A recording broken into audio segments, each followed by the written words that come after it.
क्रांति की शुरुआत जो है वो दूसरों से उम्मीद रखकर नहीं होती है। क्रांति की शुरुआत होती है खुद क्रांति बनने से।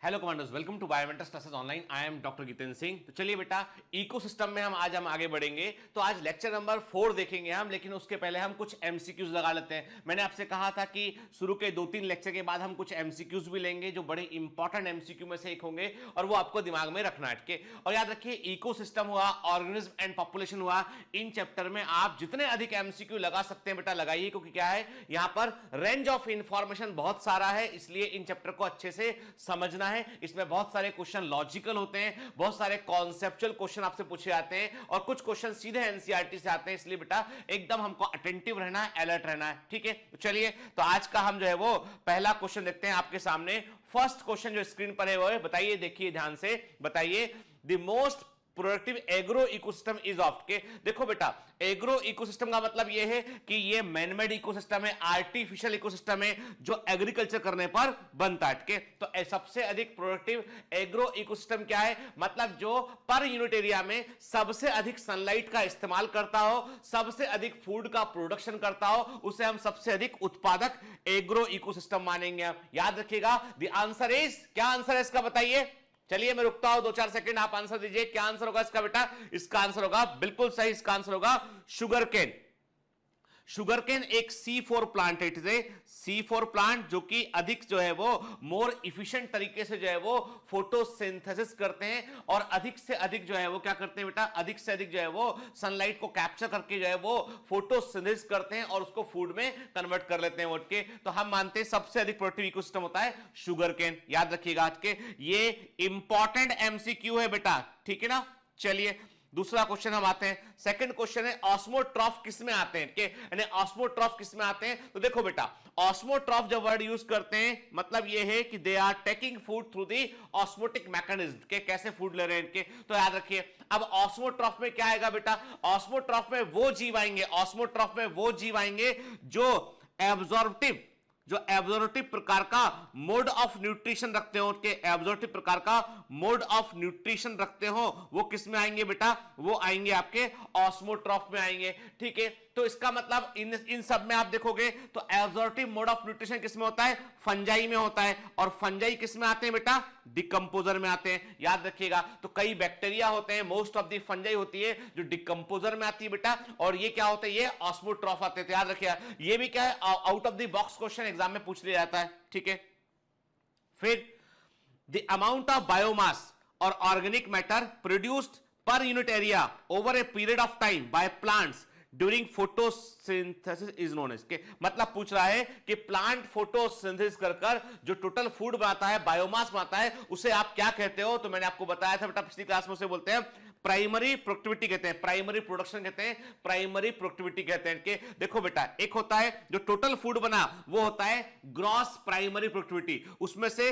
जो फूड रेस्पिरेशन में इस्तेमाल कर लिया प्लांट ने, कुछ फूड प्लांट ने खुद इस्तेमाल किया, रेस्पिरेशन में यूज किया, उसको माइनस किया, तो बचेगा क्या, फिर बचेगा नेट प्राइमरी प्रोडक्टिविटी बनेगा, बचेगा। ठीक है, और यही नेट प्राइमरी प्रोडक्टिविटी सभी जीवों को अवेलेबल होती है। ठीक है, तो यहां पर आंसर क्या आएगा इसका बेटा, इसका आंसर आएगा प्राइमरी प्रोडक्टिविटी या प्राइमरी प्रोडक्शन। ठीक है, अब देखो अगला क्वेश्चन आ ही गया जो मैंने आपको बताया, एनपीपी मतलब नेट प्राइमरी प्रोडक्टिविटी किसके बराबर होती है। तो याद रखिएगा बेटा, gross primary productivity minus respiration में यूज किया गया food equal to the NPP. ठीक है ना, याद रहना है, रखना है, याद रहना चाहिए बेटा के।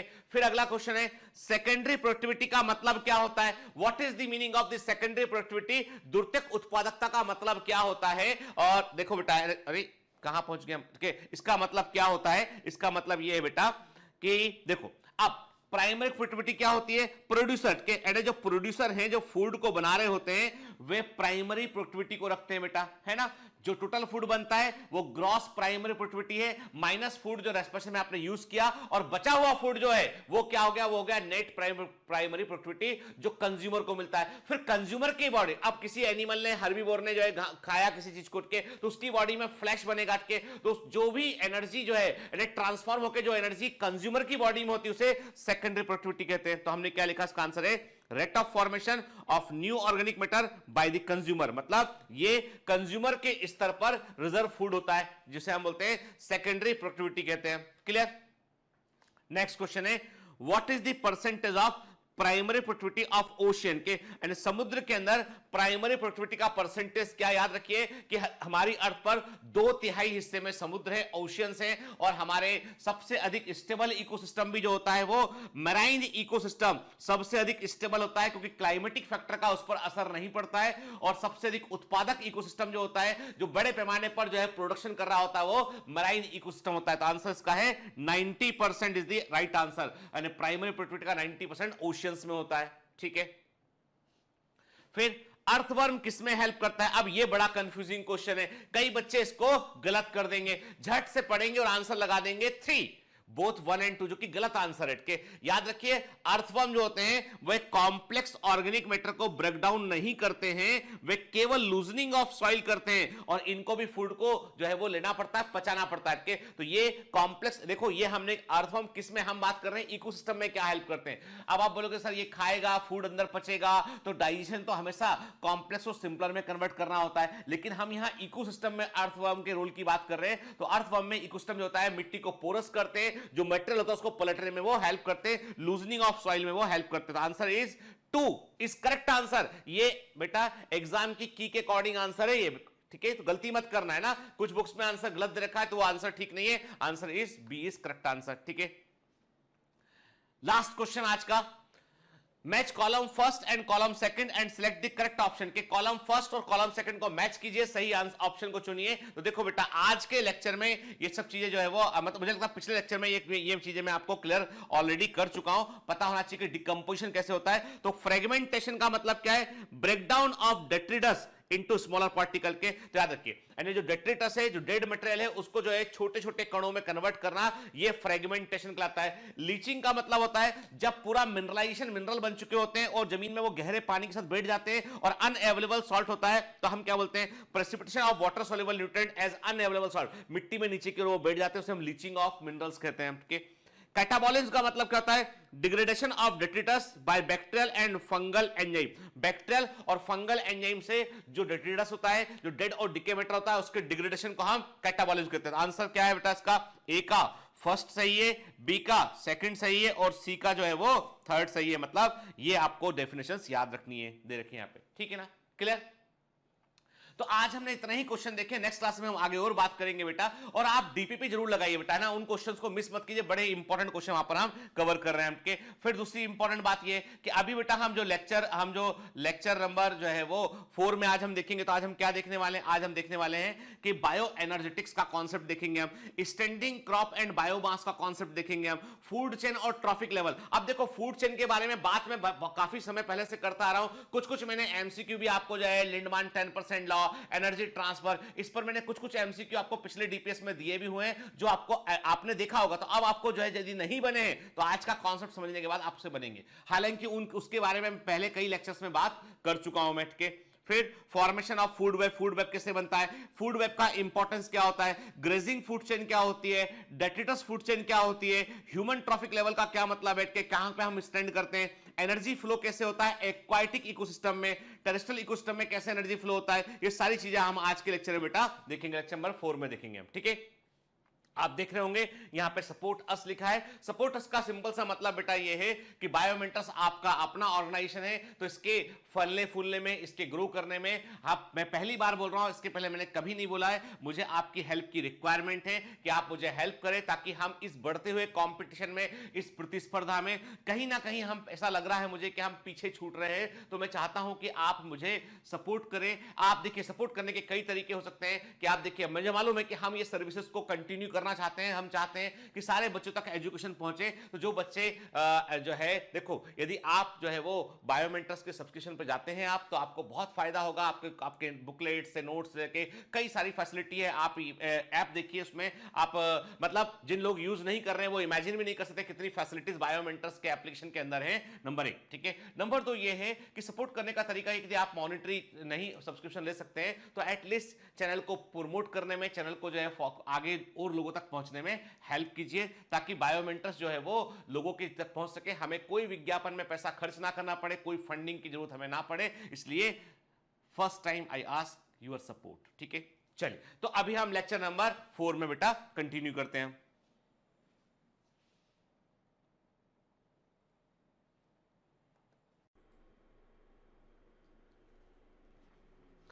Hello commanders, welcome to Biomentors classes online. I am doctor Jitendra Singh और बेटा हम पढ़ रहे हैं इकोसिस्टम। तो इकोसिस्टम में अभी तक हमने क्या देखा? हमने देखा कि इकोसिस्टम का मतलब क्या होता है, क्या इसके कंपोनेंट होते हैं, क्या इसके फंक्शनिंग करने का तरीका क्या होता है, और काफी कुछ हमने इकोसिस्टम के बारे में जाना। ठीक है, पिछली क्लास में हमने देखा था कि डिकम्पोजिशन प्रोसेस का मतलब क्या होता है, एनर्जी का फ्लो इकोसिस्टम में कैसे होता है, इकोसिस्टम में उत्पादकता का मतलब क्या होता है। बेटा देखा ना हमने। चलिए, तो एक काम करते हैं, आगे बढ़ने के पहले मैं आपसे कुछ क्वेश्चन करूंगा, आप उनके मुझे उत्तर करेंगे, फिर बेटा हम आगे बढ़ते हैं। तो मेरा पहला क्वेश्चन आज का आपसे ये है कि आप बताएंगे कि what kind of animals are known as detritivores. के ऐसे कौन से एनिमल होते हैं जिनको हम डेट्रीवोर्स कहते हैं। ठीक है, एंड डेट्रीवोर किस तरह के एनिमल होते हैं। ठीक है, and what is the meaning of detritus. Detritus का मतलब क्या होता है। ठीक है, and what is the function of decomposer. Decomposer का फंक्शन क्या होता है। ठीक है, और आपको यह भी बताना है मुझे कि डेट्रीवोर्स एंड डिकम्पोजर में डिफरेंस क्या होता है।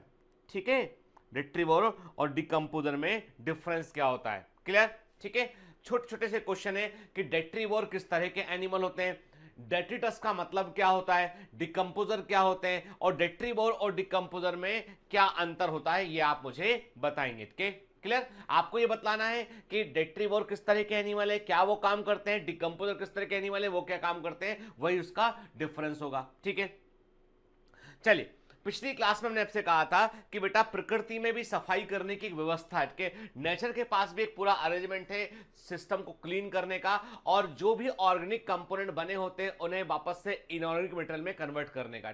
और उस सिस्टम को हमने कहा था डिकम्पोजिशन कहा था। समय के साथ साथ डिकम्पोजिशन जो है वो आगे बढ़ता चला जाता है, और फाइनली क्या होता है, जंगल के अंदर जो भी वेस्टेज होते हैं, चाहे वो एनिमल वेस्टेज हो चाहे प्लांट वेस्टेज हो, उनको डिकम्पोज कर दिया जाता है। ठीक है, वापस से ऑर्गेनिक मेटल को इनऑर्गेनिक मेटल में कन्वर्ट कर दिया जाता है। मैंने आपसे कहा था कि ह्यूमस जो है उसमें डिकम्पोजिशन थोड़ा सा स्लो होता है, धीमी गति से उसके अंदर डिकम्पोजिशन होता है, और इसलिए जंगलों में आपको सॉइल का फॉर्मेशन देखने मिलता है आपको, और जो है वो लेयर यानी ऑर्गेनिक मेटल का लेयर आपको देखने मिलता है, क्योंकि वहां पर ह्यूमस प्रेजेंट होती है।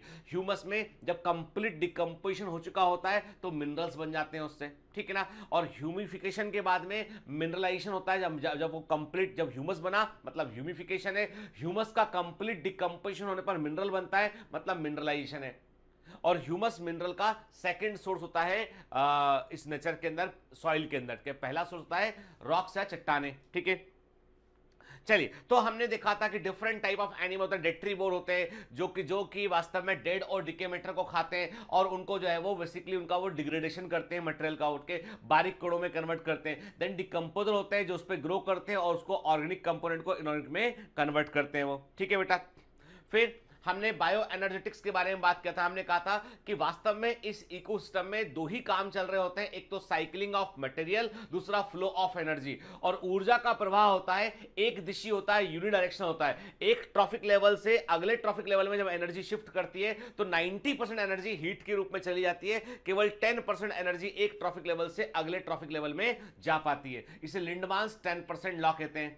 ठीक है, हमने कहा था जब इकोसिस्टम में हम ऊर्जा के प्रवाह का अध्ययन करते हैं तो उसे हम बायो एनर्जेटिक्स कहते हैं। ठीक है ना बेटा। देखिए, सिंपल सी बात है, कोई भी इकोसिस्टम की शुरुआत जो है वो प्रोड्यूसर से होती है और प्रोड्यूसर इकोसिस्टम में जो है वो एनर्जी का इनपुट करते हैं। और ये कहां से एनर्जी लेते हैं? ये सोलर एनर्जी को केमिकल एनर्जी में कन्वर्ट करते हैं, इसलिए कई बार प्रोड्यूसर को हम कन्वर्टर भी कहते हैं कि they are basically converter of the energy. ये सोलर एनर्जी को केमिकल एनर्जी में कन्वर्ट करते हैं, केमिकल एनर्जी का मतलब फूड में कन्वर्ट करते हैं और इसे बोलते हैं प्रोडक्टिविटी, उत्पादकता कहते हैं। और मैंने कहा था आपसे ग्रीन प्लांट टोटल फूड बनाएंगे, ग्रॉस प्राइमरी प्रोडक्टिविटी, अपना रेस्पिरेशन का में फूड को इस्तेमाल करेंगे, उसके बाद जो फूड बचेगा वो नेट प्राइमरी प्रोडक्टिविटी होता है। और किसी भी इकोसिस्टम में कितने एनिमल रह सकते हैं, कितने ट्रॉफिक लेवल हो सकते हैं, कितना अधिक डेंसिटी वहां पर एनिमल्स का हो सकता है, everything is decided by the net primary productivity, कितना फूड वहां पर अवेलेबल है, वही उस इकोसिस्टम की कैरिंग कैपेसिटी को डिसाइड करता है। देखिए फूड नहीं होगा तो कोई सर्वाइव नहीं कर सकता है, ठीक है। मतलब प्रोड्यूसर्स आर वेरी इंपॉर्टेंट के, और इन प्रोड्यूसर्स के पर डिपेंडेंट होते हैं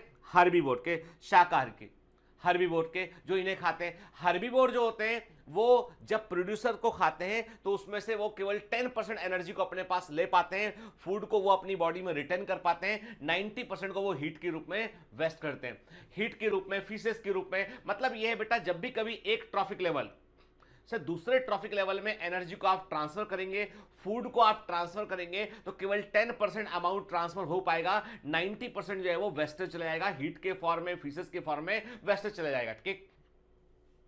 फिर हर्बीवोर को खाया कॉर्निवोर ने। अब सेम ये भी वहां यहां पर भी वही फंडा एप्लीकेबल होगा कि हर्बीवोर और कॉर्निवोर खाएगा तो हर्बीवोर के बॉडी में जितना एनर्जी था उस एनर्जी का 10% कॉर्निवोर को मिलेगा, 90% हीट के रूप में व्यर्थ चला जाएगा, ठीक है। देन कॉर्निवोर को टॉप कॉर्निवोर ने खाया।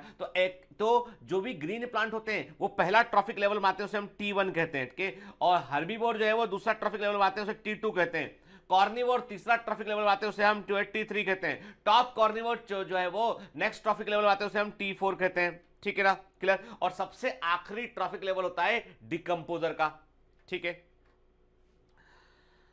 The important point two note is that the amount of energy decreases at successive trophic level के सबसे इंपॉर्टेंट बात तो ये है कि जब भी आप एक ट्रॉफिक लेवल से अगले ट्रॉफिक लेवल में एनर्जी को शिफ्ट करते हैं, फूड को शिफ्ट करते हैं, तो अमाउंट ऑफ एनर्जी घट जाता है। और ये जो सक्सेसिव ईटिंग ऑफ फूड है कि पहले प्रोड्यूसर ने फूड को बनाया, उसे हर्बीवोर ने खाया, शाकाहारी एनिमल ने खाया, उसे मांसाहारी एनिमल ने खाया, उसे टॉप कॉर्निवोर ने, श्रेष्ठ मांसाहारी ने खाया, तो एक ही चीज को ने अल्टीमेटली फूड तो बनाया था प्रोड्यूसर ने, वो हर्बीवोर की बॉडी में गया।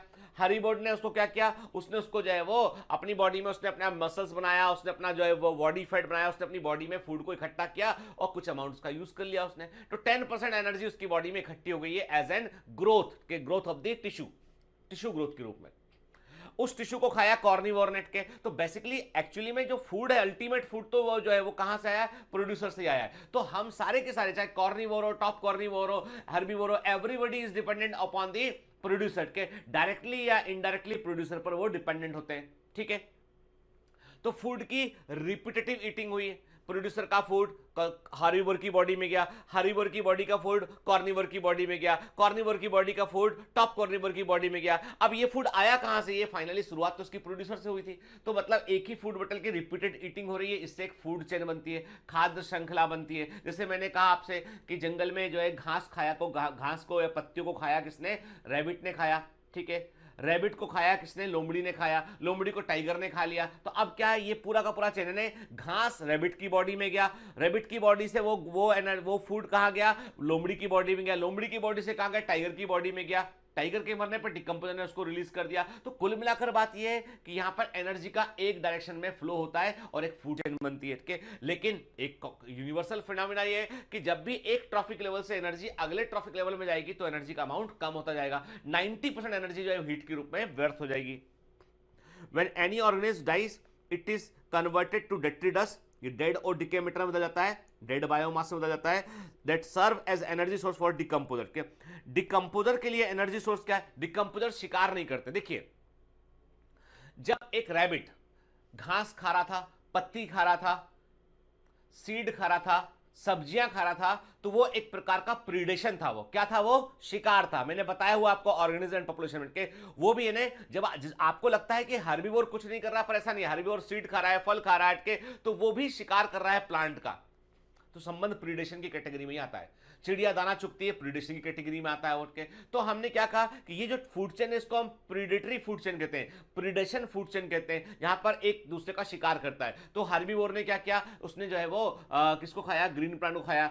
फिर हार्बीवोर को कार्निवोर ने खाया, उसे मार डाला, कार्निवोर ने खा लिया। कार्निवोर को टॉप कार्निवोर ने मार दिया, उसे खा लिया उसने के। तो इससे एक फूड चेन बना। इसे बोलते हैं शिकार खाद्य श्रृंखला बोलते हैं, इसे प्रीडेशन फूड चेन कहते हैं इससे। जब ये एनिमल मर जाते हैं तो इनके मरने के बाद में क्या होता है कि डिकम्पोजर इनके ऊपर ग्रो करते हैं और इनकी बॉडी में जो भी एनर्जी बची होती है उसको वो डिकम्पोजर इस्तेमाल करते हैं। तो डिकम्पोजर जो है होते हैं इनके लिए एनर्जी का स्रोत क्या होता है, डेड और डिकेमेटर होते हैं। ठीक है, When any organism die, it is converted to detritus, ये डेड बायोमास से बदल जाता है, जो कि डिकम्पोजर के लिए एनर्जी सोर्स का काम करते हैं। ठीक है, organism at each trophic level depend on those at the lower trophic level for their energy demand के। अब देखो सिंपल सी बात है कि टाइगर को क्या चाहिए खाने, टाइगर टॉप कार्निवोर है, उसको जो है वो खाने के लिए एनिमल चाहिए। अब वो हो सकता है कि वो किसी हर्बीवोर एनिमल का शिकार कर ले, उसने गाय को मार लिया, हिरन को मार लिया, लोमड़ी को मार लिया, जो उसके हाथ लगा उसने मार लिया। टॉप कार्निवोर श्रेष्ठ थे उनके, तो वो अपने से पहले वाले ट्रॉफिक लेवल पर डिपेंडेंट फूड के लिए। टाइगर को मारकर नहीं खाता है, टाइगर को मारकर नहीं खाता है। फिर हम बात करते हैं लोमड़ी की, बात करते हैं तो लोमड़ी के लिए क्या है, लोमड़ी शिकार टाइगर का नहीं करेगी, लोमड़ी शिकार करेगी किसका, रैबिट का, छोटे एनिमल का शिकार करेगी, हर्बीवोर का शिकार करेगी। के हर्बीवोर के लिए फूड क्या है, वो है हर्बीवोर। कभी ऐसा नहीं होगा कि रैबिट ने टाइगर का शिकार कर लिया, ये तो पॉसिबल ही नहीं है। ठीक है, तो वो अपने से जो ग्रीन प्लांट है उन्हें खाएगा वो। तो असल में हर एक ट्रॉफिक लेवल जो है अपने से पहले वाले ट्रॉफिक लेवल पर डिपेंडेंट होता है फूड के लिए, एनर्जी के लिए। और सबसे पहला ट्रॉफिक लेवल क्या होता है, ग्रीन प्लांट होता है। तो ग्रीन प्लांट पे सब कोई डिपेंडेंट है। अगर T1 नहीं होगा तो T2 नहीं होगा, T2 नहीं होगा तो T3 नहीं होगा, और T3 नहीं होगा तो T4 नहीं होगा। मतलब ये कि प्रोड्यूसर नहीं होगा तो हर्बीवोर नहीं होगा, हर्बीवोर नहीं होगा तो कार्निवोर नहीं होगा, कार्निवोर नहीं होगा तो टॉप कार्निवोर भी नहीं होगा। डिपेंडेंट है दूसरे पे। ठीक है, each trophic level has a certain mass of living material at a particular time called the standing crop। ठीक है ना, देखिए अब मैंने आपको स्टैंडिंग स्टेट और स्टैंडिंग क्रॉप पहले भी बताया था। मैंने कहा था किसी भी ट्रॉफिक लेवल में जो इनऑर्गेनिक मटेरियल, किसी इकोसिस्टम में ट्रॉफिक लेवल्स में जो इनऑर्गेनिक मटेरियल प्रेजेंट है उसे स्टैंडिंग स्टेट कहते हैं हमके, और जो बायोमास, लिविंग बायोमास प्रेजेंट है उसे हम कहते हैं स्टैंडिंग क्रॉप कहते हैं। जैसे कि टाइगर के लिए हम लोग कभी क्या होता है, हम लोग किसी शॉप पर जाते हैं, हम देखते हैं अरे वाह कई तरह की मिठाइयाँ रखी हुई हैं, कई तरह के जो है पकवान रखे हुए, तो हम बोलते हैं वाह कितना अच्छा अच्छा पकवान काट के। टाइगर जंगल में निकला, टाइगर को वो सब नहीं, टाइगर को ये घास फूल पत्ती, कितने तरह के फल लगे हैं, आम लगा है, अमरूद लगा है, टाइगर को कोई मतलब नहीं। टाइगर बोलता है कि आज मेरे मेन्यू में क्या, आज मैं डाइटिंग पे हूं तो आज मैं खाऊंगा छोटा वाला रैबिट। आज मेरा पार्टी करने का मन है तो मैं आज बड़ी गाय का शिकार करूंगा, बड़े जेबरा को मारूंगा या बड़े हिरन को मारूंगा बैठ के। टाइगर जो है उसके दिमाग में डिफरेंट है, यानी उसका भूख कितना लगा है, कौन सा शिकार उसको मिल जाता है, कौन सा शिकार वो पकड़ पाता है। अपॉर्चुनिटी की बात भी है, नीड की बात भी है ना। तो टाइगर के लिए वो जितना भी जो भी हिरन है, जो भी रैबिट है, वो सब टाइगर के लिए क्या है, वो उसके भोजन के जैसे है। उसको लगता है, जैसे इमेजिन कीजिए कि हमें जो ब्रेड देख के लगता है, हमें जो भी सब्जियां फल देखकर लगता है, वैसा टाइगर को एनिमल देखकर लगता है, क्योंकि उसके लिए वही फूड है। उसके लिए पूछोगे, आप बोलोगे भाई कि आपसे पूछेगा कि आपके लिए फूड क्या दिया, आप वेजिटेरियन, आप बोलेंगे हमारे लिए फूड है फल सब्जियां, ये दाल। ठीक है, आप बोलोगे, आपसे कोई पूछेगा भाई क्या खाता खाना, आप सबसे हेल्दी क्या समझते हैं खाने में, आप तो आप बोलेंगे कि यार सबसे बढ़िया तो होता है sprouts.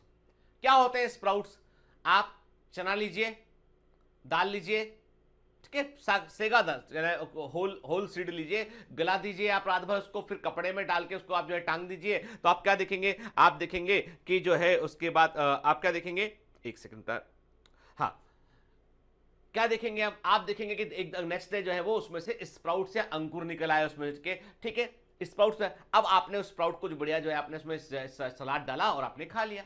Actually every sprout is a plant. हर एक दाना जो अंकुरित था वो एक प्लांट था या नहीं था, इससे डिनाई कर सकते हैं क्या आप, नहीं कर सकते। यदि वो चने का दाना जो है वो जिसमें से अंकुर निकला उसको जमीन में लगा दिया गया होता तो पौधा बनता वो, पर हमने खा लिया उसको।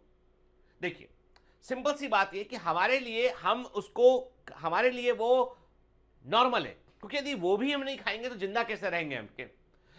Again I am talking about the ecological perspective. अब ये मत बोलना कि वेज नॉन वेज, हिंसा अहिंसा, मैं सब बातों से परे होकर केवल एक साइंटिफिक वे में बात कर रहा हूं आपसे कि वैज्ञानिक तरीके से देखा जाए तो हमारे लिए डेफिनेटली आज भी जो है दुनिया भर के साइंटिस्ट कहते हैं कि when you eat more veggies, आप अधिक हरी सब्जियां, अधिक सलाद, अधिक स्प्राउट्स खाते हैं, you will get good quality of vitamins, good quality of fibres, good quality of nutrients that may help to fight with the cancer cells also.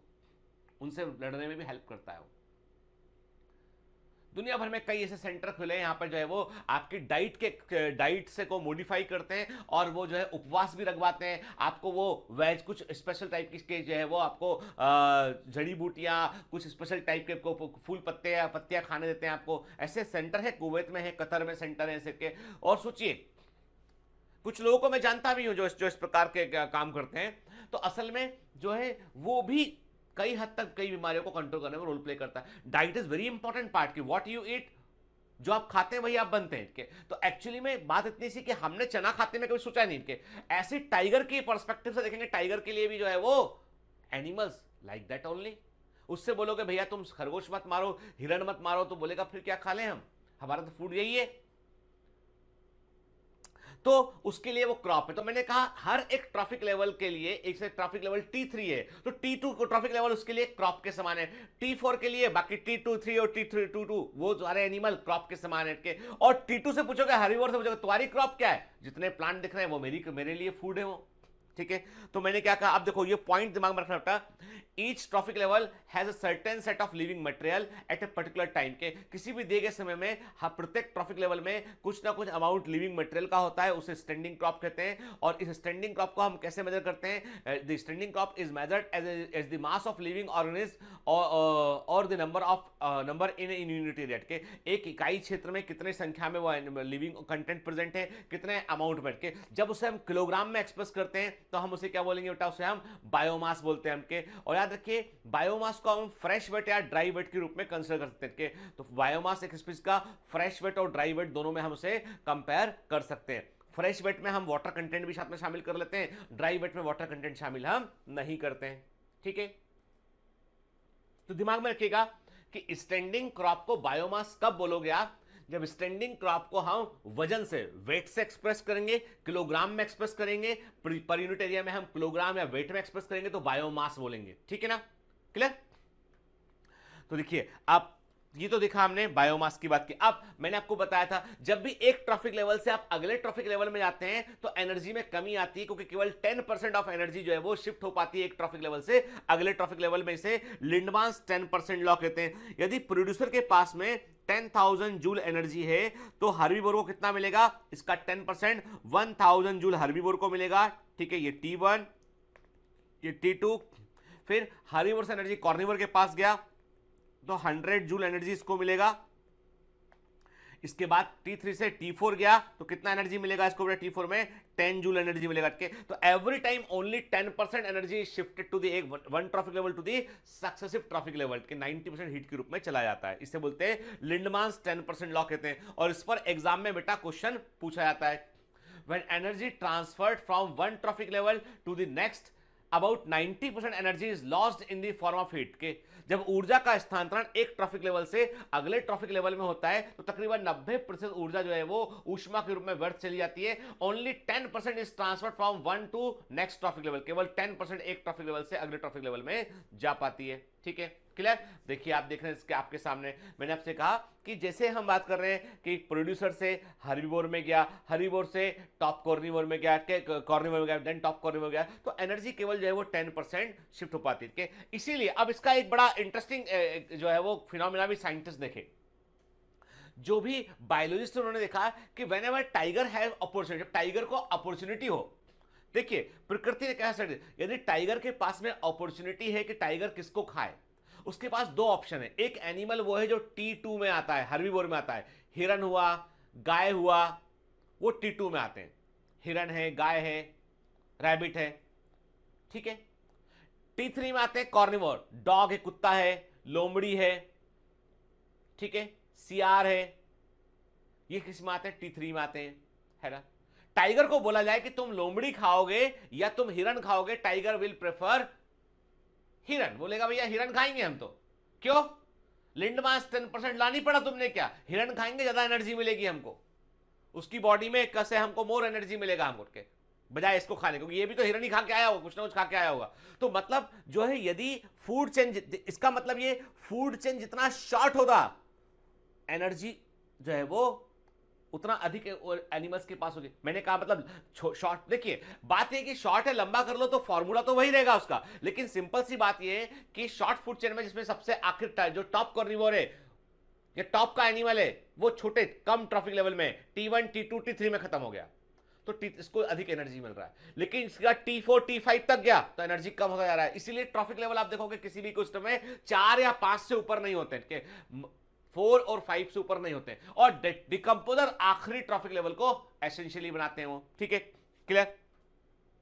तो in terrestrial ecosystem, स्थलीय ecosystem में major producer are herbaceous and woody plant. अब हम NCERT पर आ गए, ठीक है ना।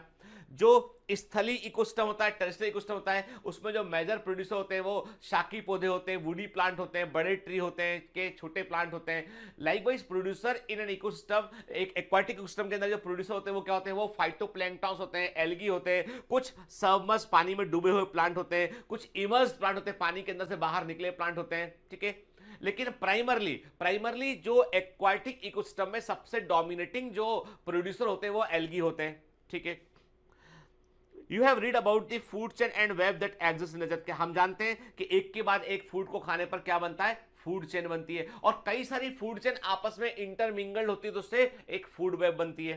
ठीक है, starting from the plant producer, जो प्रोड्यूसर है, फूड चेन और rather web are formed such that an animal feed on a plant or another animal and in turn the food for another। के अब देखिए सिंपल सी बात है कि food web कैसे बनता है। कहने का मतलब यह है कि यदि हर फूड चेन की शुरुआत होती है बेटा प्रोड्यूसर से, के प्रोड्यूसर को खाने वाले जो है वो कई एनिमल्स होते हैं। फॉर एग्जांपल के एक फूड वेब कैसे बनता है, मैंने आपसे कहा कि एक ग्रीन प्लांट था, के एक ग्रीन प्लांट था। अब इस ग्रीन प्लांट को खाने वाले कई एनिमल है, इसे खाया, इसे रैबिट खा सकता है, इसे हिरन खा सकता है इसे, ठीक है, इसे गाय खा सकती है इसे। ठीक है, क्लियर? अब इन एनिमल्स की यदि हम बात करें तो इन एनिमल्स को जो है किसने खाया? हमने कहा किसे खा सकता है? लोमड़ी खा सकती है इसको। ठीक है, डॉग खा सकता है रैबिट को। ठीक है ना। तो हमने क्या देखा? हमने कहा कि जो है वो जो कॉर्निवोर एनिमल है, के फिर मैंने कहा क्या देखा? मैंने कहा आपसे कि ये जो है क्या हुआ कि इसको जो है वो रैबिट को जो है वो फॉक्स ने खाया। ठीक है, हिरन को फॉक्स ने खाया मान लीजिए। ठीक है, डॉग ने रैबिट को खाया इसने मान लीजिए। ठीक है ना। फिर आया टाइगर, टाइगर आया, टाइगर गाय को खा सकता है, टाइगर हिरन को खा सकता है, टाइगर लोमड़ी को खा सकता है, टाइगर रैबिट को भी खा सकता है। मतलब जैसा जो आप सोचते हैं ना, प्रकृति में कोई इंडिविजुअल फूड चेन नहीं होती है, फूड आपस में इंटरलिंक्ड होते हैं। कि टाइगर का अपॉर्चुनिटी की बात है कि उसे गाय मिला, हिरन मिला, लोमड़ी मिला कि रैबिट मिला, वो किसी को भी खा सकता है। ठीक है, मतलब रैबिट जो है वो हमेशा उसको लोमड़ी नहीं खाएगी, उसे कोई दूसरा एनिमल भी खा सकता है। ठीक है, तो इसका मतलब ये है कि कई सारी फूड चेन आपस में गुथी हुई होती है। कि फिर जैसे अभी ग्रीन प्लांट है, इसकी लीफ है, कोई दूसरा ग्रीन प्लांट मैंने आपसे कहा, और ग्रीन प्लांट को खाने वाले और इंसेक्ट भी हो सकते हैं यहाँ पे। अब यही किसी ग्रीन प्लांट को कोई इंसेक्ट खाएगा तो उसे खाने वाला कॉर्निवोर दूसरा होगा यहाँ पे। तो कई सारी प्रकृति में फूड चेन आपस में गुथी होती है और इससे इकोसिस्टम में स्टेबिलिटी आती है। यकीन सोचिए आप, यदि टाइगर को केवल ऐसा ऑप्शन होता है, टाइगर के पास केवल यह ऑप्शन होता है कि तुमको केवल हिरन ही खाना है।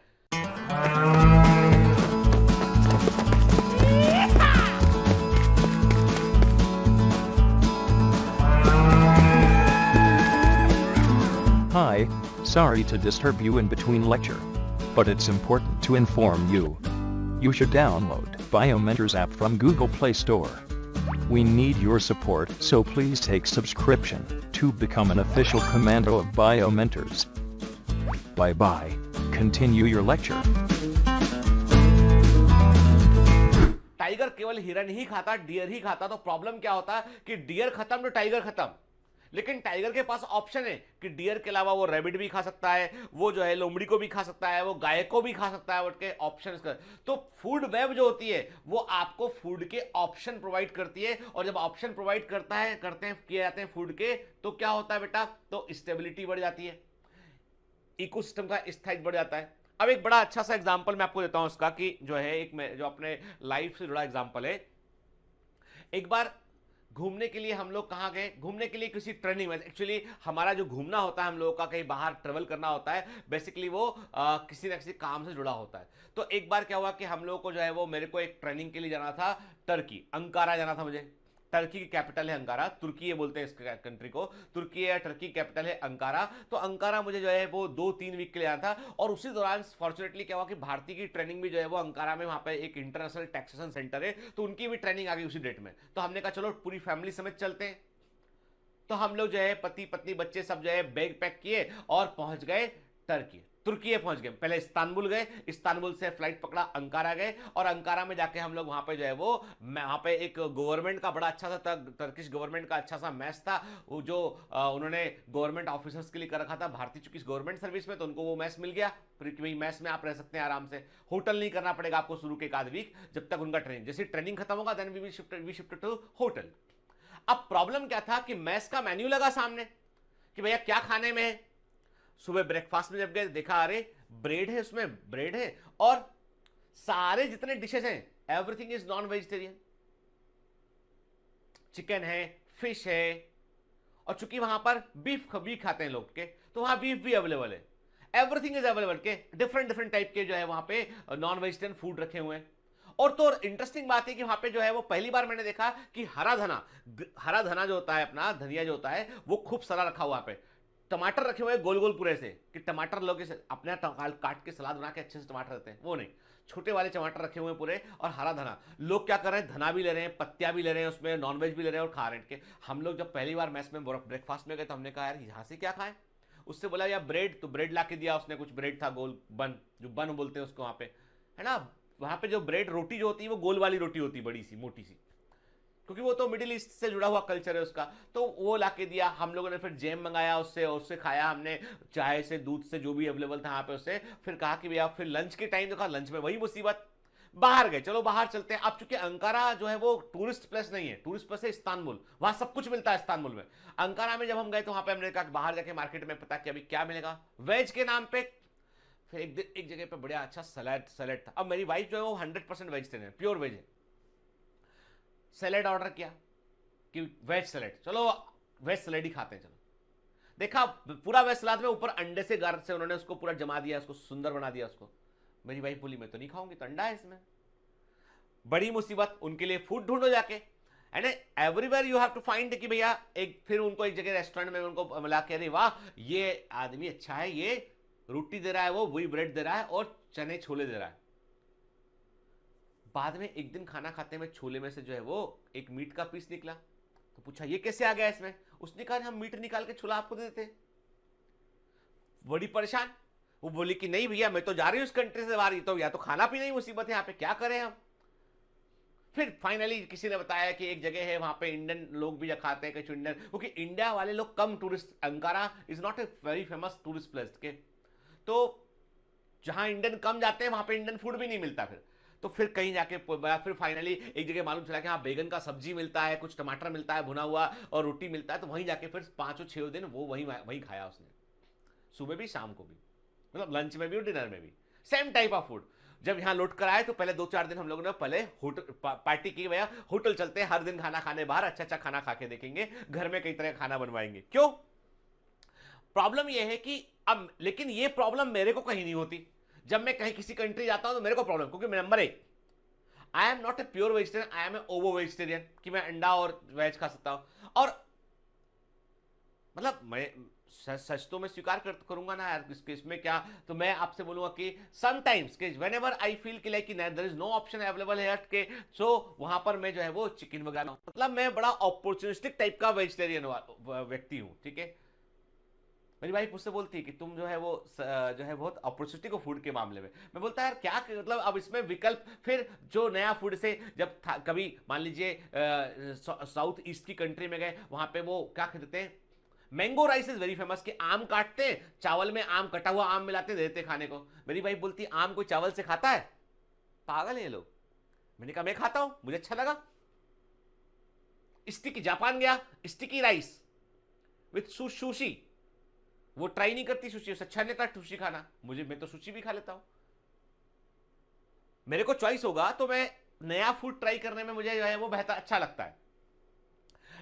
इट मीन्स हम दोनों हस्बैंड वाइफ में फर्क ये है कि मेरे लिए फूड के ऑप्शन मल्टीपल हैं, तो मैं किसी भी कंट्री में ट्रेवल करने के पहले मैं फूड ये गूगल नहीं करता हूं कि कहां पे इंडियन खाना मिलेगा, but see always Google Indian खाना कहां मिलेगा, डायरी में लिख के कि भाई देखो ये इंडियन खाने की जगह है, और सुनना होटल इसके आसपास ही लेना, समझ गए? नहीं तुम्हें नहीं जा रही, अल्टीमेटम मिल जाता पहले से, तो वो सर्च करना पड़ता है। मतलब मैं न्यूयॉर्क जाकर भी मैं इंडियन रेस्टोरेंट में, वहां पे इंडियन बहुत इंडियन है न्यूयॉर्क में भी जो है वो इंडियन रेस्टोरेंट में लाइन लगी होती है इंडियंस की। सब लोग पूछो भैया क्या, यार होटल में रुके खाना पैक कराने आए यहाँ पे, क्योंकि हमारे होटल में इंडियन खाना वैसा अवेलेबल है नहीं है। ये बड़ा फेमस है, लिटिल इंडिया ऐसे स्पॉट बने हुए यहाँ पे। मैं भी आधा घंटा लाइन में लग के जो है अपने बच्चों के लिए, सबके लिए फूड पैक करा के, कि भैया किसी ने कहा कि ये खाना है वो खाना, वो सब वहाँ पे होटल में ऑर्डर दे दो, फिर लाइन में लग जाओ, अपना फूड लेके होटल चले जाओ अपने पिकअप के लिए।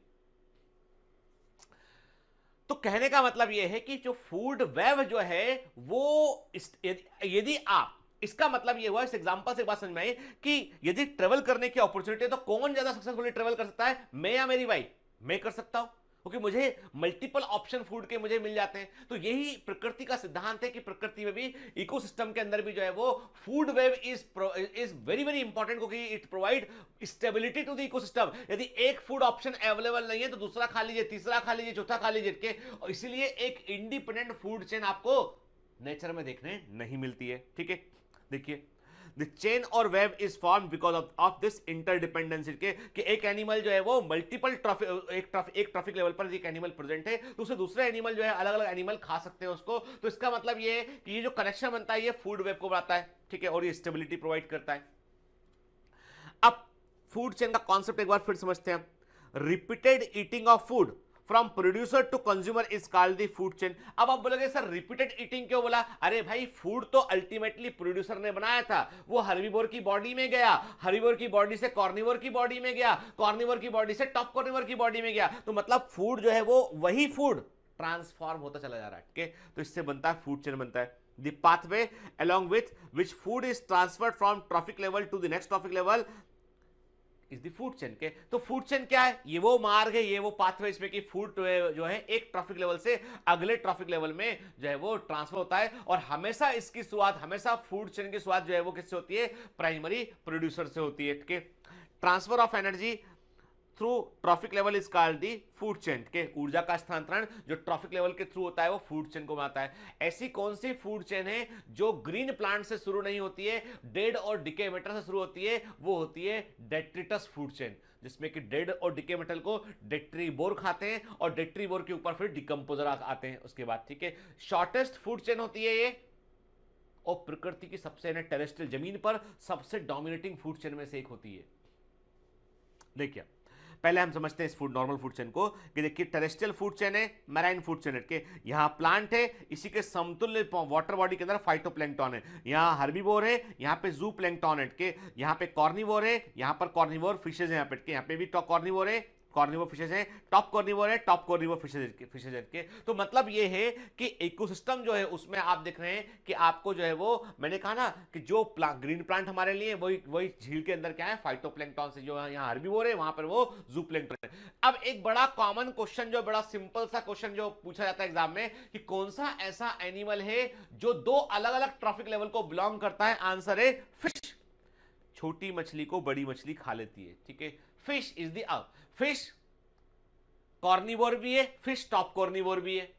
समझ गए बात को? तो फिश जो है वो एक से अधिक ट्रॉफिक लेवल को बिलोंग करता है। ठीक है, देखिए first T1 is the first trophic level, और फर्स्ट ट्रॉफिक लेवल को प्राइमरी प्रोड्यूसर कहते हैं, ग्रीन प्लांट होते हैं, और ये हमेशा ऑटोट्रॉफिक होते हैं। तो T1 is the first trophic level, जो प्राइमरी प्रोड्यूसर है, ग्रीन प्लांट से ऑटोट्रॉफिक होते हैं। देन T2 की बात करें हम तो T2 क्या है बेटा? T2 जो है वो herbivore animal, they are the herbivore. ठीक है, प्राइमरी कंज्यूमर कहते हैं इनको, और इन्हें हम की इंडस्ट्री एनिमल कहते हैं, very very MPK, because they content the veg content, because they convert veg content into the non veg content. ये खाते घास हैं, पत्तियां खाते हैं, फल खाते हैं और अपनी बॉडी में फ्लैश को बनाते हैं। तो they convert basically wages into the muscles और टिश्यूज के।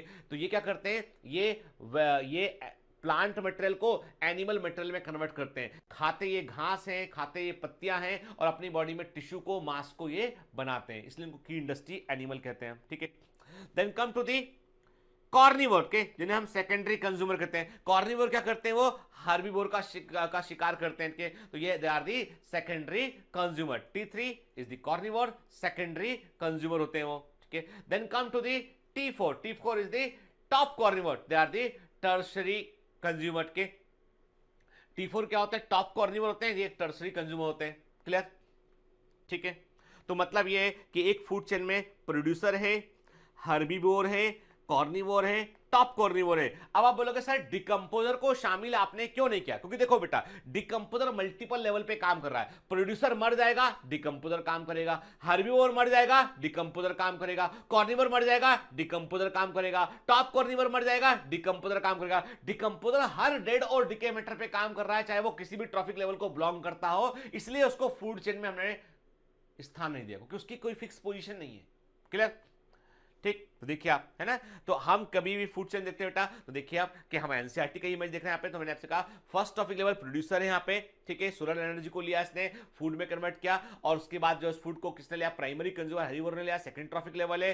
ठीक है, जब एक ट्रॉफिक लेवल से हम अगले ट्रॉफिक लेवल पे गए तो हमने क्या देखा कि सेकेंडरी कंज्यूमर को जो है वो कॉर्निवोर्स होते हैं, उन्होंने खाया, एनर्जी ट्रांसफर हुआ यहाँ पे। देन टॉप कॉर्निवोर पे गए हम, टर्सरी कंज्यूमर पे गए, ठीक है ना। और डेट्रीवोर्स वो एनिमल होते हैं जो डेड और डिके मैटर पे ग्रो करते हैं, देन उसके बाद डिकम्पोजर काम करते हैं उस पे। ठीक है, क्लियर? फूड चेन जो होती है उसको भी हम दो कैटेगरी में बांटते हैं। एक होती है ग्रेजिंग फूड चेन, ठीक है, जिसकी शुरुआत होती है ग्रीन प्लांट से, के, and this food chain belongs initiated with the green plant के। दूसरी होती है डेट्रिटस फूड चेन, जो डेड और डिके मैटर के, जो कि जिसकी शुरुआत होती है डेड और डिके मैटर से के, मृत सड़े गले पदार्थ हो सकते। यहां पर ग्रीन प्लांट नहीं आता पहले के, इसे डेट्रिटस फूड चेन कहते हैं। ग्रेजिंग फूड चेन जिसकी शुरुआत होती है ग्रीन प्लांट से, वो दो तरह की होती है। एक होती है प्रीडेशन फूड चेन, जिसमें एक एनिमल दूसरे एनिमल का शिकार करता है। हर्बीवोर ने ग्रीन प्लांट को खाया, हर्बीवोर को कॉर्निवोर ने खाया, कॉर्निवोर को टॉप कॉर्निवोर ने खाया, तो यहां पे शिकार प्रिविलेंट है, यहाँ पे शिकार कर रहा है एनिमल के, तो उसे प्रीडेशन फूड चेन कहते हैं। और जहां कहीं पैरासाइट या परजीवी इन्वॉल्व होगा इसमें, तो उसे हम पैरासिटिक फूड चेन कहते हैं। यहां परजीवी इन्वॉल्व होगा उसे पैरासिटिक फूड चेन कहते हैं। ठीक है, देखिए आप, this is the grazing food chain कि प्रोड्यूसर है, आप देख रहे हैं फ्लावर, कैटरपिलर ने खाया, कंज्यूमर है, फ्रॉग ने खाया, कंज्यूमर है, स्नेक ने खाया, कंज्यूमर है, देन आउल ने स्नेक को खा लिया, वो टॉप, वो भी कंज्यूमर है, टॉप कॉर्निवोर है। याद रखिएगा, एक बड़ा सिंपल सा क्वेश्चन एग्जाम में पूछा गया है कि सांप, स्नेक का ट्रॉफिक लेवल क्या होगा?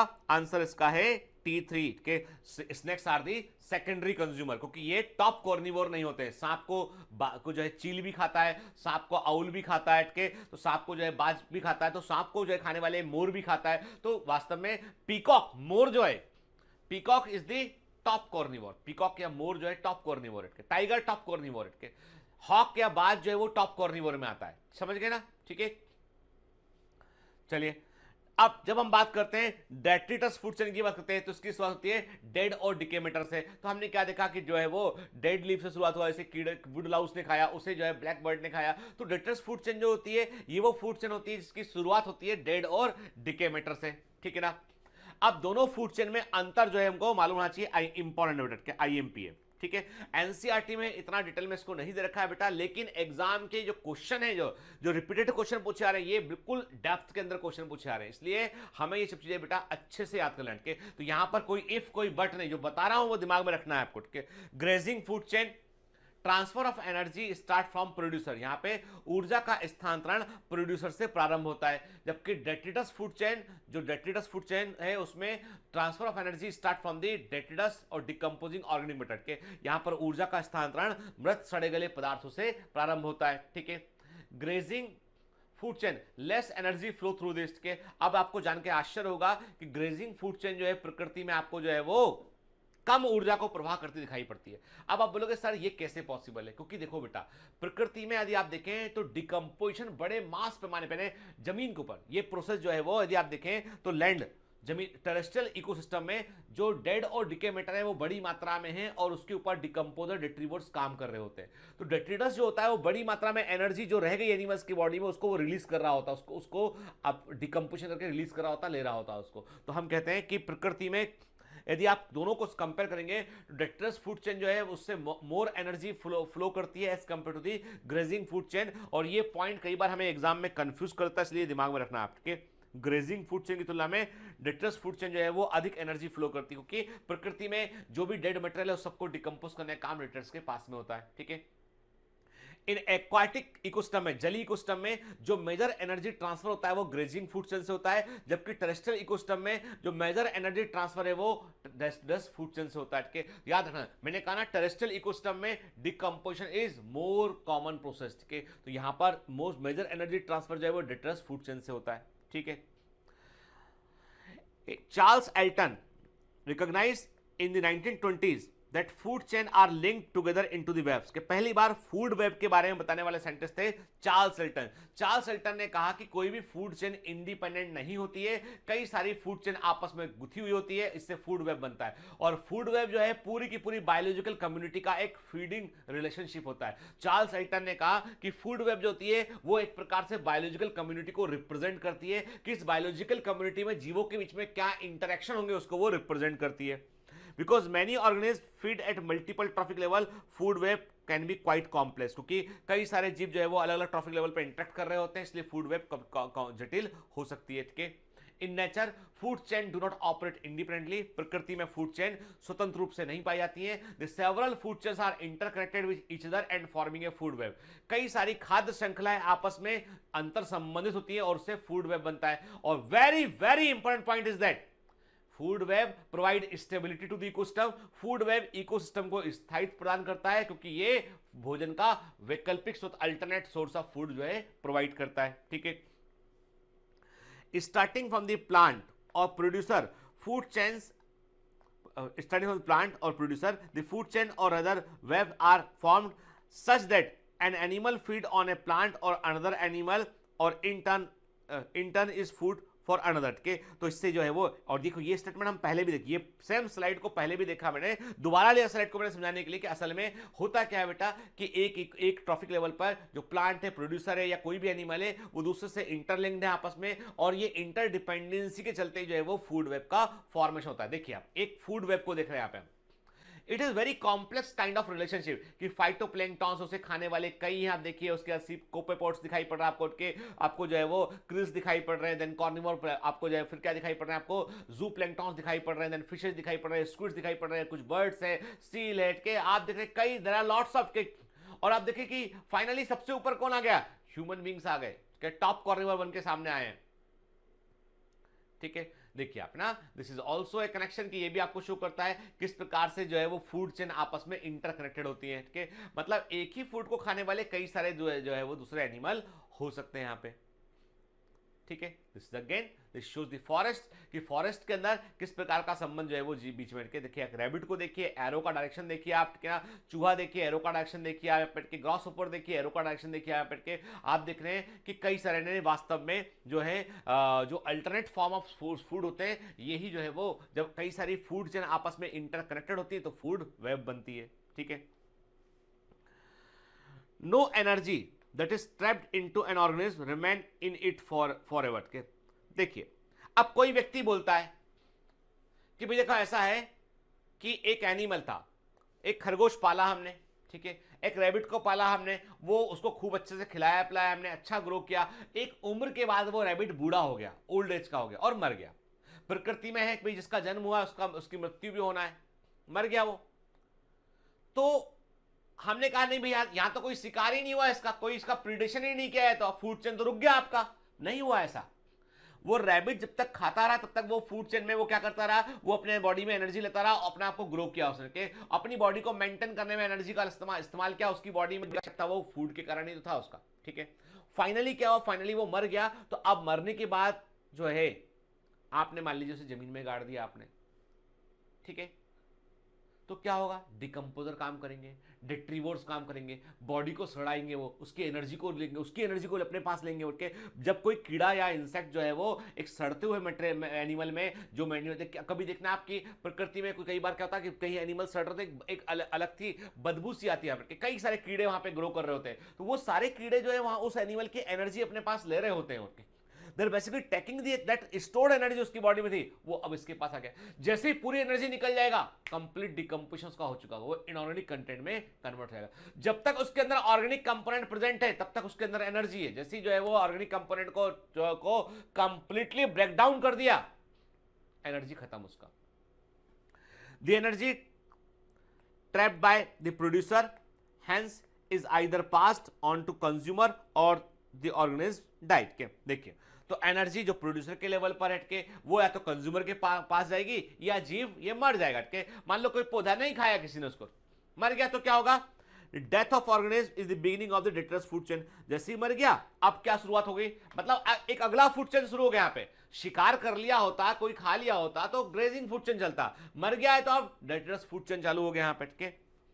All animals depends on plant directly or indirectly for their food needs, they are hence called the consumer and also heterotroph। के सभी एनिमल जो है वो फूड के लिए प्लांट पर डिपेंड करते हैं डायरेक्टली या इनडायरेक्टली, इसलिए इनको हम कंज्यूमर बोलते हैं, हेटरोट्रॉफ कहते हैं उन्हें हम, ठीक है। If they feed on producer the plant, producer जो कि प्लांट है उन्हें क्या बोलेंगे हम, प्राइमरी कंज्यूमर बोलेंगे। कि if the animal eat other animal तो उन्हें हम सेकेंडरी कंज्यूमर बोलेंगे, और उसे कोई दूसरा खाएगा तो उसे टर्सरी कंज्यूमर बोलेंगे। तो basically primary consumer are the herbivore, secondary consumer are the carnivore and tertiary consumer are the top carnivore. के तो प्राइमरी कंज्यूमर हर्बीवोर होते हैं इनके। तो कॉमन हर्बीवोर क्या होते हैं, इंसेक्ट हुए, बर्ड्स हुए, मैमल्स हुए टर्सरी सिस्टम में के, फिर एक्वाटिक सिस्टम में मोलास्का हुए, ये क्या होते हैं, ये कॉमन हर्बीवोर होते हैं इनके। तो मतलब प्राइमरी कंज्यूमर जो होते हैं वो प्रोड्यूसर के ऊपर डिपेंडेंट होते हैं वो, ठीक है। The consumers that feed on these herbivore are carnivore, जो कि सेकेंडरी कंज्यूमर है, ठीक है। और याद रखिएगा बेटा, जो सेकेंडरी कंज्यूमर है उनको हम कॉर्निवोर कहते हैं। प्राइमरी कॉर्निवोर केवल और केवल हर्बीवोर खाते हैं, प्राइमरी कॉर्निवोर केवल और केवल हर्बीवोर खाते हैं। लेकिन जो सेकेंडरी कॉर्निवोर होते हैं, जो टर्सरी कंज्यूमर होते हैं, सेकेंडरी कॉर्निवोर मतलब कॉर्निवोर की भी दो कैटेगरी हो गई। मैंने कहा ना कि एक हो गया है, देखो क्या हुआ बेटा, प्राइमरी कंज्यूमर हर्बीवोर है, ठीक है, हर्बीवोर केवल प्लांट खाएगा। कॉर्निवोर क्या खा रहा है, हर्बीवोर खा रहा है वो, तो सेकेंडरी कंज्यूमर है। लेकिन ये कॉर्निवोर जो है वो हर्बीवोर था, ये कॉर्निवोर पहला कॉर्निवोर है, तो प्राइमरी कॉर्निवोर बोला हमने। और इस कॉर्निवोर खाने वाला भी एक कॉर्निवोर है, इस सेकेंडरी कॉर्निवोर बोल सकते हैं हम, ठीक है। जो एनिमल इन प्राइमरी कॉर्निवोर खाते हैं उन्हें हम सेकेंडरी कॉर्निवोर कहते हैं, ठीक है। जैसे मैंने कहा आपसे रैबिट है, खरगोश है बेटा, तो खरगोश क्या हो गया, हर्बीवोर हो गया। खरगोश को लोमड़ी ने खाया, लोमड़ी क्या हो गई, प्राइमरी कॉर्निवोर हो गई वो, ठीक है। और लोमड़ी को टाइगर ने खाया, वो सेकेंडरी कॉर्निवोर हो गया, टर्सरी कंज्यूमर हो गया या टॉप कॉर्निवोर हो गया वो, ठीक है। क्लियर, देखिए एनसीईआरटी का ही हम इमेज देख रहे हैं यहाँ पे। आप देखिए बेटा, फिगर 14.2 है ये, जो एक इकोसिस्टम में ट्रॉफिक लेवल को बतला रहा है कि primary producer first trophic level को बढ़ाते हैं, जो ग्रीन प्लांट होते हैं, ये फाइटोप्लैंक्टन, ग्रासेज या ट्री हो सकते हैं। प्राइमरी कंज्यूमर जो होते हैं वो सेकंड ट्रॉफिक लेवल को बनाते हैं, और सेकंड ट्रॉफिक लेवल को हम हर्बीवोर भी कहते हैं। ये जू प्लैंक्टन, ग्रास होपर या काऊ हो सकते हैं, ठीक है। और प्राइमरी कंज्यूमर को खाने वाले होते हैं सेकेंडरी कंज्यूमर होते हैं, जो थर्ड ट्रॉफिक लेवल को बनाते हैं, कॉर्निवोर या प्राइमरी कॉर्निवोर हो सकते हैं, जो बर्ड्स पक्षी होते हैं, फिशेज होती है और वोल्फ होता है, ठीक है। और टर्सरी कंज्यूमर जो है वो फोर्थ ट्रॉफिक लेवल को बनाते हैं बेटा, टॉप कॉर्निवोर होते हैं ये, ठीक है, या सेकेंडरी कॉर्निवोर होते हैं ये, और ये होते हैं, इसका एग्जाम्पल है मैन एंड लॉयन के। याद रखिए, ह्यूमन बींग्स जो है वो now they come into the top carnivore category के विद द लॉयन के। और ये बड़ी इंटरेस्टिंग बात है कि यदि आप बहुत पहले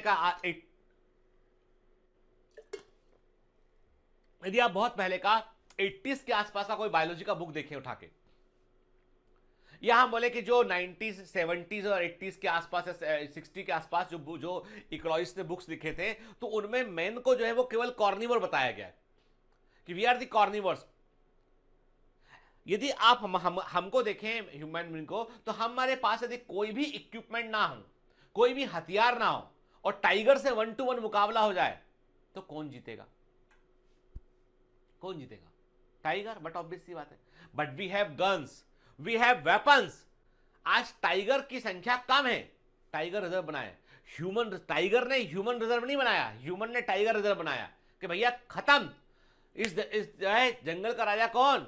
शेर नहीं है, इंसान है, ठीक है। उसने, आपको बता दूं कि मैंने जो है एक जो है नेशनल ज्योग्राफिक का एक मैंने मूवी देखा था।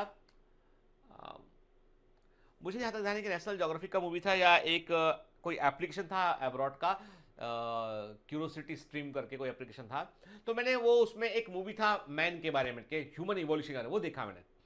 तो उसमें बड़ा इंटरेस्टिंग चीज दिखाया उन्होंने। बताया कि, चलिए मैं थोड़ा 2 मिनट आपको बताता हूं उसके बारे में कि उन्होंने क्या बताया। उन्होंने बताया कि पहले आदमी जो है था वो पेड़ों पर रहा करता था, जो प्रिमिटिव मैन की बात करें हम, और उसको एक बड़ा खतरा था जानवरों से। जब भी वो नीचे उतरता था तो टाइगर या दूसरे एनिमल, जो कॉर्निवोर एनिमल, उसको मारने की कोशिश करते थे। वो उसके छोटे छोटे बच्चे थे जो जो जो जिन बच्चों को का कई बार शिकार कर लिया करते थे वो एनिमल। तो आदमी ने जैसे ही जो है वो समझना सीखा, उसने उसका ब्रेन इवॉल्व किया कि उसने क्या किया, उसने जो है वो देखा कि जो है कॉर्निवोर एनिमल से बचने का तरीका ये कि कभी ऐसा हुआ होगा, कोई एनिमल उसके पीछे झपटा होगा, आया होगा कहीं से सियार या लोमड़ी का एक दस्ता। तो उसने क्या किया, उसने एक बड़ा सा पत्थर उठाया, अपने हाथ से फेंक कर मारा। वो समझ गया कि इस पत्थर को फेंक कर मारने से ये एनिमल को लगेगा तो दूर भाग जाएगा एनिमल। देन उसके दिमाग में आइडिया आया कि क्या मेरे तो 2 हाथ फ्री है, मैं क्यों ना इनका इस्तेमाल करूं। उसने फिर हथियार बनाना शुरू किया। लंबी लकड़ी ली उसने, लकड़ी के सामने नोक बनाई उसने। देखा उसने कि लकड़ी की नोक उतनी मजबूत नहीं होती है, तो नुकीले पत्थर ढूंढे उसने। नुकीले पत्थर ढूंढे, लकड़ी की नोक पर उसने नुकीले पत्थर को बांधा उसने। और बांधने के लिए उसने क्या किया, उसने बांधने के लिए जो है वो जो बेल होती है, सूखी बेल मजबूत, उसका इस्तेमाल किया उसने। अब पहला वेपन तैयार कि अब जंगल में से जा भी रहा है यदि आदमी, तो उसको लगता है कोई जानवर आ गया है आसपास, तो वो ऐसे हथियार बना के रखा था उसके, आएगा गड़ा दूंगा, कम से कम यह कि कुछ तो अपनी जान को बचाने की कोशिश करूंगा। फिर समझ में उसका आया कि यार इसको और मजबूत बनाना पड़ेगा, क्योंकि ये पत्थर निकल गया था तो टाइगर ने खा लिया हमारे एक आदमी को। मजबूत बनाने के लिए उसने क्या किया, फिर उसने जो है वो थोड़ा छोटे साइज का मजबूत बनाया, लोहा खोजा, उसने बहुत कुछ किया, बहुत कुछ सहा, बहुत कुछ किया इंसान ने। आप जो देखते हैं ना कि हम बोलते हैं ह्यूमन बीइंग ने ऐसा कर दिया, आप सोचिए कि कैसे संघर्ष किया उसने। एक जमाने में मनुष्य को जिंदा रहने की जद्दोजहद करनी पड़ रही थी, दिमाग लगाया उसने और उसने खोजा। फिर उसने देखा कि यार जब टाइगर पास में आता, टाइगर में इतना पावर है कि मैं हथियार मारता भी हूं तो प्रॉब्लम हो जाती है मेरे को, ये मार सकता है हमको। उसने कहा दूर से मारेंगे, अब धनुष बाण खोड़ निकाला उसने। देखिए कैसे हथियार, उसने कहा धनुष बाण के, अब लो भैया हम जो है दूर से आएगा, दूर से देख के दूर से ही मार देंगे हम तीर, लोहा लगा के सामने धनुष बाण से मार देंगे। फिर उसने देखा कि यार तीर मारने के बावजूद टाइगर तो भैया खतरनाक है, वो आ गया फिर से, हा, बड़ा तीर मारा तूने, नहीं लगा मेरे को, तो कम लगा, अब मैं खाऊंगा तेरे को। उसने कहा एक काम करो, ढूंढो जंगल में ऐसी कौन सी चीजें जिनको खाने से जीव मर जाते हैं। जहर ढूंढा उसने, पॉइजन, और पहली बार पॉइजन को लगाया तीर की नोक पे कि भैया अब देख तू, अब तेरा तीर हल्का सा भी गड़ेगा ना, जहर तेरी बॉडी में जाएगा और तू मर जाएगा पैरालाइज होके। आदिवासी लोग क्या करते हैं, वो जो जंगलों में आज भी रह रहे हैं, कि वो तीर की नोक पे जो है वो जहर लगाए होते हैं, एरो पॉइजन, वो खोज निकाला, ठीक है, वो मारा। समझ में बात आई। धीमे धीमे करके उसने वॉर करना, युद्ध करने का कौशल डेवलप किया उसने। ये बड़ी बुरी बात है कि बाद में आपस में ही लड़ गया हो, इंसान इंसान से लड़ने लगा बाद में फिर उसने कहा कि और लड़ू तो बंदूक बना लूं, और लड़ू तोप बना लूं, और लड़ू तो ड्रोन्स बना लूं, न्यूक्लियर बम बना लूं। अब किससे लड़ रहा है, अब न्यूक्लियर बम और ड्रोन और जितने हथियार हैं, मिसाइल हैं, वो टाइगर के लिए थोड़ी ना है, वो तो इंसान के लिए है।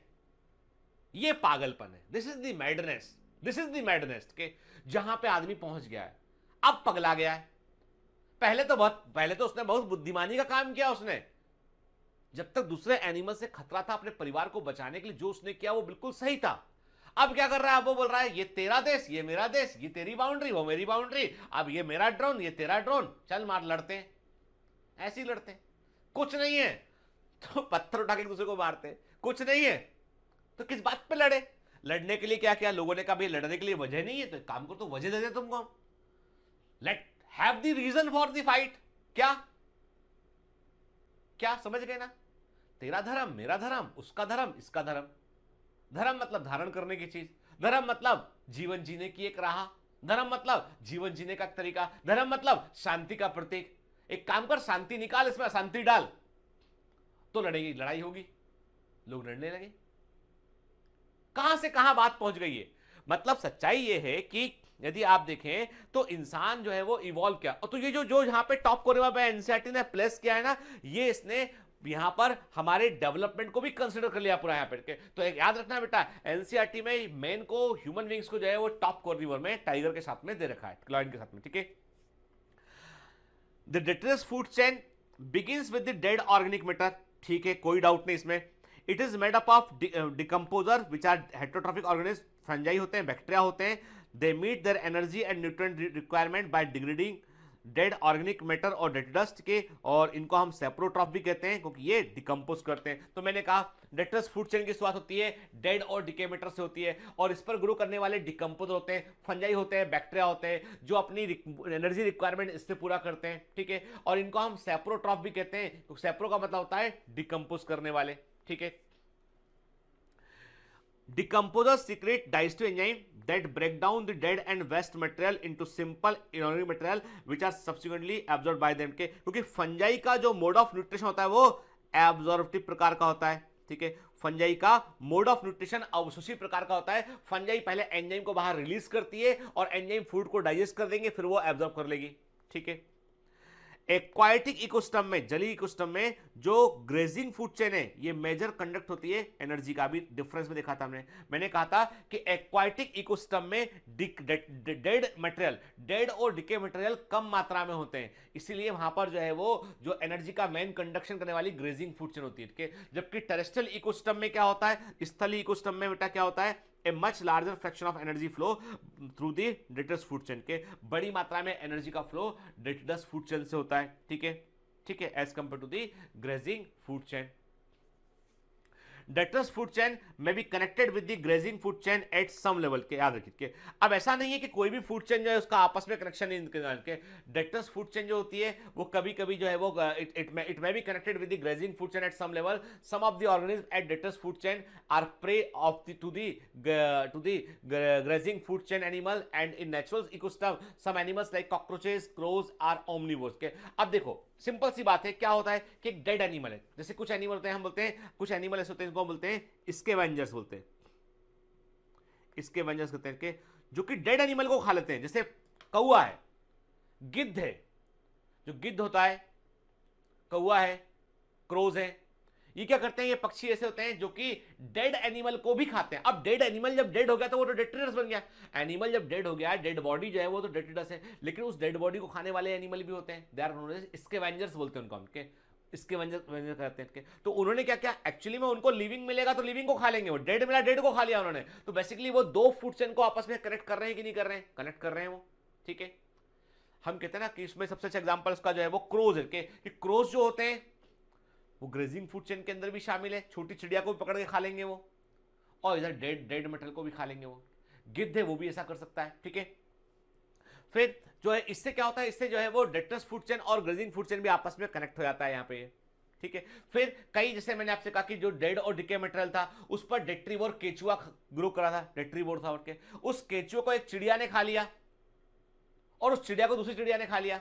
तो जो डेड और डिके मैटर था, डेट्रीवोर था, उसको चिड़िया ने खाया, तो ये जो डेट्रस फूड चेन थी ये ग्रेजिंग फूड चेन से कनेक्ट हो गई क्योंकि उस चिड़िया को दूसरी चिड़िया ने खा लिया, ठीक है। This natural interconnection of food chain make it A food web. The number of trophic level in the grazing food chain is restricted as the देखो अब सिंपल सी बात है कि बड़ी लंबी संख्या में फूड चेन में ट्रॉफिक लेवल अलग अलग क्यों नहीं है, T1 से T10 क्यों नहीं हो सकता है? कारण उसके पीछे ये है कि every time only 10% energy is transferred, 90% is wastage. यदि आप जितने अधिक ट्रॉफिक लेवल बनाओगे एनर्जी का डेंसिटी उतना कम हो जाएगा, ठीक है। तो only 10% of the energy is transferred to each trophic level from the lower trophic level. In nature, it is possible to have many trophic level, producer, herbivore, primary carnivore, secondary carnivore in a grazing food chain. ठीक है, ठीक। लेकिन unlimited number of food जो है trophic level नहीं हो सकते हैं। तो इसका मतलब ये है कि प्रकृति में जो ट्रॉफिक लेवल में नंबर जो फूड चेन के अंदर, प्रकृति में जो ग्रेजिंग फूड चेन के अंदर ट्रॉफिक लेवल का जो नंबर है वो रेस्ट्रिक्टेड क्यों होता है? क्योंकि उसमें 10% लॉ काम करता है। यहां पे एक ट्रॉफिक लेवल से अगले ट्रॉफिक लेवल में केवल 10% एनर्जी ट्रांसफर हो पाती है। ठीक है, देखिए एनसीईआरटी का इमेज देख रहे हैं यहाँ पे हम, first trophic level, second trophic level, third trophic level and the fourth trophic level बेटा, है ना? ठीक है, क्लियर? देखा हमने, सेम इमेज है ये भी हम पहले देख चुके बेटा है ना कि कैसे फूड चेन। तो देखो ये मैं आपको दोबारा दिखा रहा हूं ताकि हम जो भी पढ़ रहे हैं वो एकदम हमारे दिमाग में सेट हो जाए और कभी इसमें हम कोई कंफ्यूजन दिमाग में ना रह के। अब आपके सामने कुछ प्रश्न है, बताइए ह्यूमन का ट्रॉफिक लेवल क्या होता है? खूब लंबी चौड़ी कहानी सुनाई मैंने इसके बारे में, ठीक है, ये तो आप बता देंगे, आप समझ गए कि भाई ह्यूमन का ट्रॉफिक लेवल क्या होता है और हमें क्या आंसर करना है एग्जाम में। अब आपको बताना ये है कि इंसेक्टिवरस प्लांट का ट्रॉफिक लेवल क्या होता है, ये आप मुझे बताएंगे। ये एक प्लांट है, नाइट्रोजन डिफिशिएंट सॉइल में ग्रो कर रहा है। ये प्लांट जो है इंसेक्ट को खाता है और उससे अपनी प्रोटीन की रिक्वायरमेंट पूरा करता है और फोटोसिंथेसिस करके अपना फूड भी बनाता है। Now tell me the level of the insectivorous plant, कि वो किस टॉपिक लेवल में आता है। ये आपका होमवर्क है, ये इसका आंसर मुझे चाहिए लेक्चर के बाद, ठीक है ना? आप आंसर मुझे कीजिएगा बेटा, ठीक है? चलिए नेक्स्ट क्लास में बेटा हम इससे आगे बात करेंगे। तो इकोसिस्टम पूरा चैप्टर ऐसा है बेटा, सुनने का समझने का है। It's a beautiful story about nature. आपको मेरी कहानियां भी सुननी पड़ेंगी उसमें, पर ये आपको इस बुक को आपको मजा आएगा। And every time when you open the NCERT you will find कि स्टोरी बाहर निकल रही है, उसमें से ऐसे पॉप अप कर रही स्टोरी बाहर। इस तरह की फीलिंग आना चाहिए कि हम जब भी कुछ पढ़ते हैं और स्टोरी तो वो एक स्टोरी अंदर से बाहर निकल दिखाना चाहिए। आई रियली इमेजिन लाइक, मतलब मुझे ये पूरा biology Alice in the wonderland जैसा लगता है कि कुछ कुछ कहानियां चल रही हैं, कुछ कुछ चीजें निकल रही हैं इसमें के। It's a beautiful subject, feel it. पढ़ते रहिए, मेहनत करते रहिए, ऑल द बेस्ट।